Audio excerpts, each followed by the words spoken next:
Good morning students.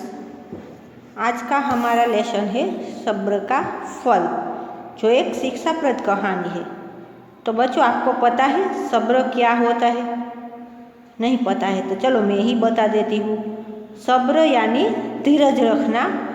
हमें कुछ न कुछ पाने के लिए धीरज रखनी पड़ती है, उसको बोलते हैं सब्र। और सब्र का फल यानी जो हम धीरज से काम लेते हैं उसका फल हमेशा हमें अच्छा ही मिलता है। तो इसी तरह इस कहानी में हम एक छोटी सी लड़की है जो सब्र कैसे रखती है उसके बारे में हमें बताया गया है। वो छोटी लड़की है। इस कहानी में हमें एक प्रेरणा मिलती है कि एक गांव में अकाल पड़ता है। तो उस समय एक सेठ होते हैं। वो बच्चों में रोटियां बांटने आते हैं। सभी बच्चे धक्का मुक्की करके रोटी लेने की कोशिश कर रहे थे। इसी धक्का मुक्की से दूर एक लड़की चुपचाप पीछे खड़ी थी। वो लड़की है वो चुपचाप पीछे खड़ी थी। और अंत में एक लड़की बाद में सब बच्चे लेके चले जाते हैं। उसके बाद वो छोटी सी लड़की आती है और जो छोटी सी रोटी बची है उसको लेकर वो चली जाती है। उसमें वो खुश हो जाती है। और सेठ जी देखते रहते हैं। एक दिन, 2 दिन, ऐसे 2-3 दिन बीत जाते हैं। दूसरे दिन भी ऐसे ही बच्ची बोली। तो सेठ जी ने सोचा कि ये बच्ची कितनी अच्छी है, उसको कितनी समझ है। उसने जानबूझकर एक दिन रोटी में एक सोने की मोहर डाल दी, अंदर एक सोने का सिक्का डाल दिया।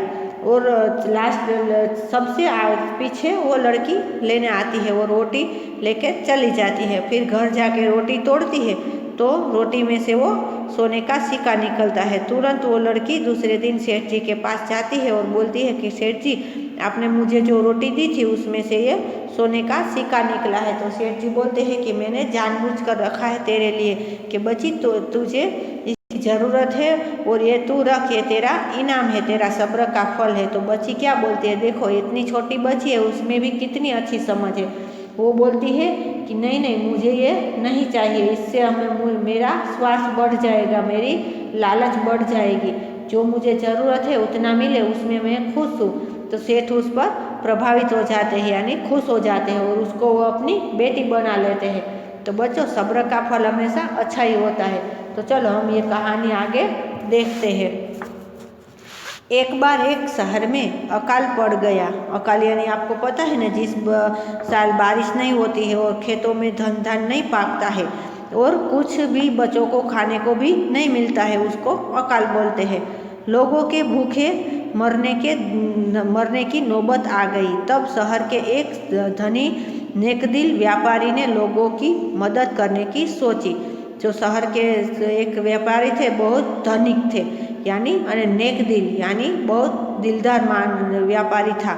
वो दिल के अच्छे होते हैं और सबका अच्छा सोचते हैं, उसको नेक दिल बोलते हैं। व्यापारी ने लोगों की मदद करने की सोची। उसने सोचा कि चलो मैं इस गरीब लोगों की कुछ न कुछ मदद करता हूँ। उसने घोषणा की कि वह शहर के बच्चों को अपने घर के आंगन में रोटियां बांटेगा। घोषणा के बाद अगले दिन उसके घर के आगे बच्चों की भीड़ लग गई। उसने ऐलान कर दिया कि मैं हर रोज रोटियां बांटूंगा मेरे घर के आंगन में। तो ये सुनकर जो गरीब बच्चे होते हैं, जिसको खाने को कुछ नहीं मिलता, उसकी भीड़ लग गई।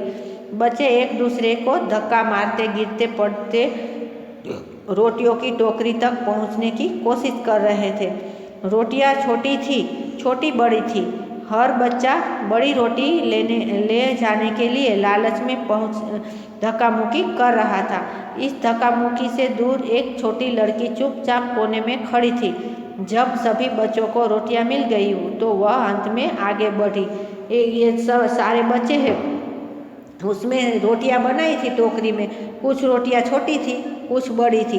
तो सब बच्चों को लालच था कि हम बड़ी रोटी लेते हैं, छोटी रोटी नहीं लेंगे। इस बड़ी रोटी पाने की लालच में सब धक्का मुक्की कर रहे थे। उसमें वो गिर भी जाते थे, लग भी जाता था, फिर भी वो धक्का मुक्की कर रहे थे। उसमें एक छोटी बच्ची, देखो चित्र में भी दिख रहा है ना, एक छोटी सी बच्ची है। वो अपने दूर खड़ी है और वो सोचती है कि इस धक्का मुक्की में मुझे नहीं जाना है। और वो चुपचाप दूर खड़ी थी। बच्चों को रोटियां मिल गई तो अंत में आगे बढ़ी। सब बच्चों रोटियां लेकर चले गए, तब अंत में आगे बढ़ी। तब तक टोकरी में एक छोटी सी रोटी ही बची थी। उस लड़की ने प्रसन्न होकर उस रोटी को लिया और घर लौट गई। देखो, छोटी सी रोटी एक टोकरी में बच गई थी, फिर भी वो बच्ची ने उस छोटी सी रोटी को ले लिया और वो प्रसन्न हो गई और खुश होकर अपने घर लौट गई। अगले दिन फिर रोटियां बांटने लगी। आज भी पिछले दिन की तरह धक्का मुक्की चल रही थी। आज भी वह लड़की एक कोने में खड़ी थी। उसे अंत में सबसे छोटी रोटी मिली। लड़की उस रोटी को लेकर घर आ गई, पर घर आकर उसने रोटी को तोड़ी तो उसमें से एक सोने का सिक्का निकला। लड़की की माँ ने उसे यह सिक्का व्यापारी को लौटाने के लिए कहा। देखो, उसकी माँ भी है वो खानदानी थी। वो बोलती है कि नहीं, ये हमें तो सिर्फ रोटी पर ही हक होता है, सोने का सिक्के पर नहीं। वो बोलती है कि जिस सेठ ने तुम्हें रोटी दी है उसको वापस लौटाओ। लड़की जब सोने का सिक्का लौटाने पहुंची तो व्यापारी बोला, बेटी, मैंने जानबूझकर सबसे छोटी रोटी में यह सिक्का डाल दिया था। मैं सबसे ज़्यादा सब्र करने वाले बच्चे को इनाम देना चाहता था, इसीलिए इस सिक्के को तुम अपने पास ही रखो। देखो, सेठ जी है वो बोलते हैं कि जो सबसे सब्र रखता है उसी बच्चे को मैं ये इनाम देना चाहता था, इसीलिए इस सिक्के को तुम अपने पास ही रखो। व्यापारी की बात सुनकर लड़की बोली, सेठ जी, मेरे सब्र का इनाम यही था कि मुझे दूसरों की तरह धक्के नहीं खाने पड़े। मेरे लिए यह इनाम बहुत है। सिक्का लेकर मैं लोभी हो सकती हूँ और छोटी रोटी लेने के लिए मैं भी धक्का मुक्की करने आ सकती हूँ, इसीलिए यह सिक्का आप ही रखें। लड़की की बातों से व्यापारी इतना प्रभावित हुआ कि उसने उसको अपनी धर्मपुत्री बना लिया। देखो, सेठ जी देखो बच्ची के ऊपर हाथ रखकर आशीर्वाद दे रहे हैं और बच्ची बोलती है कि नहीं सेठ जी, मुझे ये सिक्का नहीं चाहिए, वरना मुझे भी लालच आ जाएगा और मैं हर रोज़ छोटी रोटी पाने की लालच में खड़ी रहूँगी और धक्का मुक्की करने आ सकती हूँ।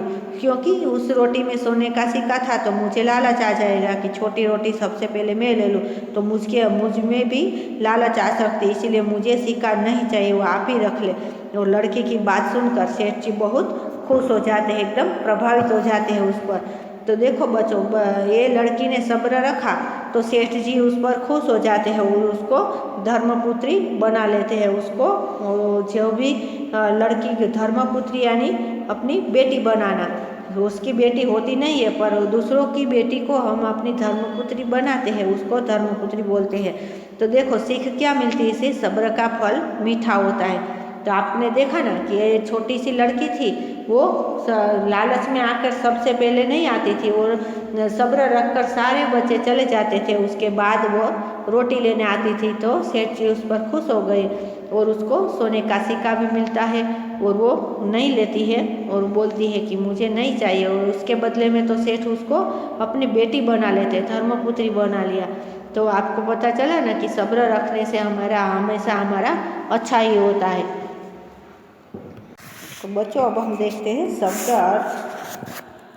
आंगन, प्रांगण, लोन, LAWN लोन, मदद, सहायता, हेल्प, HELP हेल्प, सब्र, संतोष, पेशेंस, PATIENCE पेशेंस, घोषणा, ऐलान, अनाउंसमेंट, ANNOUNCEMENT अनाउंसमेंट, अकाल, भूखमरी, अनाज की कमी के कारण भोजन नहीं मिलना, फेमिन, FAMINE फेमिन, धक्का मुक्की, भीड़ के कारण आसपास के लोगों को धकेलना, hustle and bustle, HUSTLE AND BUSTLE hustle and बस्टल,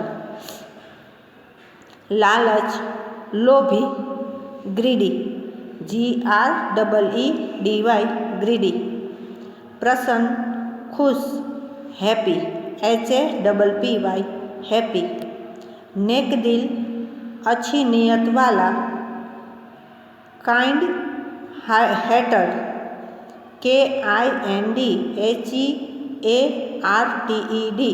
hatred, kind hatred. इनाम, पुरस्कार, रिवॉर्ड, REWARD, रिवॉर्ड।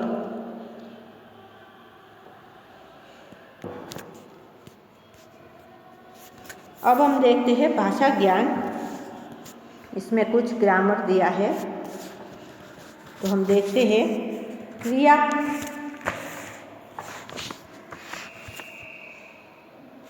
क्रिया शब्द में निशान लगाइए। क्रिया कर जो आप बच्चे आप कुछ ना कुछ क्रिया करते हो, बोलने की, चलने की, सोचने की, पूछने की, कुछ ना कुछ बांटने की, मिटाने की, या लिख कर आप मिटाते हो, या कुछ ना कुछ करते रहते हो, उसको क्रिया कहते हैं। जो आप काम करते हो, कुछ ना कुछ कार्य करते हो, जैसे आप पढ़ रहे हो तो आप पढ़ने की क्रिया कर रहे हो, लिख रहे हो तो लिखने की क्रिया कर रहे हो, अगर आप खाना खा रहे हो तो आप खाने की क्रिया कर रहे हो। तो उसी तरह हमें यहाँ कुछ क्रियाओं के बारे में बताया गया, उसके हमें पता चलेगा कि कौन से शब्द क्रिया है और कौन सा नहीं है। जो क्रिया वाला शब्द है उसमें हमें राइट का निशान लगाते हैं। देखो 3 शब्द दिए हैं, रोटी, सोचना, मिलना। तो इसमें रोटी वो क्रिया नहीं है, सोचना क्रिया है और मिलना क्रिया है, तो उन दोनों पर राइट। देखना, सिक्का, पूछना। देखना भी एक क्रिया है, सिक्का क्रिया नहीं है। पूछना, तो पूछना क्रिया है, तो देखना और पूछना उन दोनों में राइट लगाएंगे। मैं, बांटना, मिटाना, तो इसमें मैं है वो क्रिया नहीं है। बांटना और मिटाना दोनों क्रिया है, तो उसमें हम राइट करेंगे। रखना, लड़की, चलना, तो उसमें से रखना और चलना दोनों क्रिया है, लड़की है वो क्रिया नहीं है। उसके बाद है क्वेश्चन नंबर 2, विशेष व्यक्ति, वस्तु, स्थान आदि का बोध कराने वाले शब्दों को व्यक्तिवाचक संज्ञा कहते हैं। जैसे हम आगरा गए, देखो किसी व्यक्ति, वस्तु, स्थान आदि का हमें बोध कराने वाले शब्दों को व्यक्तिवाचक संज्ञा कहते हैं। आपको मैंने व्याकरण में भी समझाया था ना, उसी तरह देखो जैसे हम आगरा गए तो उसमें से हम आगरा शब्द है वो एक स्थान बता रहा है आगरा, और उसका नाम भी है, तो वो व्यक्तिवाचक संज्ञा है। तो हम आगे कुछ वाक्य है उसमें देखते हैं। पहला वाक्य है, लीला 7 साल की लड़की है। तो लड़की है ऊपर क्या नाम है उसका, व्यक्ति है लीला, तो उसमें लीला के नीचे लाइन आएगा। मेरे फूल का रंग पीला है, तो पीला है वो एक विशेष वस्तु का परिचय कराता है हमें। मेरा शेरू मेरे साथ रोज खेलता है, वो शेरू है उसमें व्यक्ति है, व्यक्तिवाचक संज्ञा है। मैं दिल्ली शहर में रहती हूँ, तो वो दिल्ली है वो एक नाम भी है और स्थान का बोध कराता है, इसीलिए व्यक्तिवाचक संज्ञा दिल्ली है। मेरी मम्मी का नाम रमा है, तो रमा है वो व्यक्ति का नाम बताया गया है, तो उसको व्यक्तिवाचक संज्ञा बोलेंगे। इसके बाद है तीसरा क्वेश्चन, कोष्टक में सही सर्वनाम छांटकर खाली जगह में लिखिए। देखो सर्वनाम यानी आपको समझाया था ना कि किसी वाक्य या हम वो कुछ ना कुछ लिखते हैं, उसमें जो नाम आता है वो बार बार एक ही नाम आता है, तो वो हमें पढ़ने में और लिखने में रुचि नहीं रहती है। उसकी जगह हम वह, यह, वह, तू, मैं, उस, उसने, उन्हें हम ये शब्द लगा सकते हैं, उसको बोलते हैं सर्वनाम। तो देखो पहला है, घर लौटते समय खाली जगह सोचने लगी, तो क्या आएगा, उस नहीं आएगा, वह आएगा। वह सोचने लगी, तो पूरा सेंटेंस बन जाता है, घर लौटते समय वह सोचने लगी।